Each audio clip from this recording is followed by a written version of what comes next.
আজকের এই সভার সম্মানিত সভাপতি সাহেব, উপস্থিত বিভিন্ন জায়গা হতে আগত সম্মানিত ব্যক্তিবর্গ, উপস্থিত বিভিন্ন মসজিদ থেকে আগত এবং এই মসজিদের ছোট বড় ভাই ও বোনেরা, আমি আপনাদের সম্মুখে উপস্থিত হয়েছি অন্যের উপর বিষয়ের পেছনে লাগা এই উদ্দেশ্যে কিছু কথা বলার জন্য।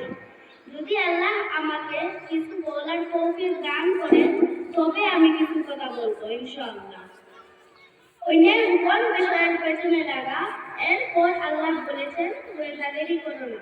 অনেকেই গোয়েন্দাগিরি করে, অন্যের গোপনীয় বিষয় খোঁজাখুঁজি করে।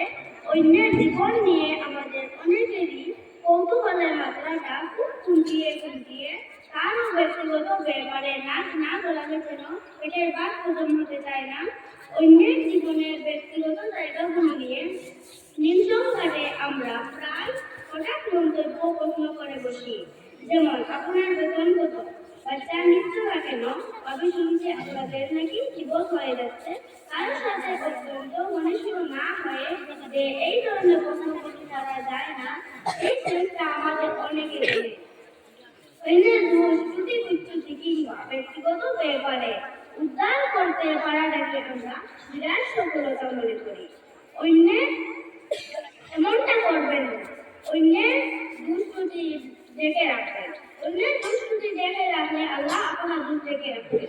বিশ্বনবী সাল্লাল্লাহু আলাইহি ওয়াসাল্লাম বলেছেন, যে লোক কোনো মুসলিমের দুষ্কৃতি লুকিয়ে রাখবে, আল্লাহ দুনিয়ায় ও আখিরাতে তার দুষ্কৃতি লুকিয়ে রাখবেন।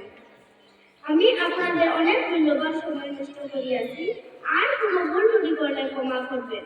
আমার ছোট ভাই ও বোনকে আন্তরিক সুপ্রতিজ্ঞা জানিয়ে এবং পরিশেষে সভাপতি মহোদয়কে অনেক অনেক ধন্যবাদ জানিয়ে আমি এখানে সমাপ্ত করলাম।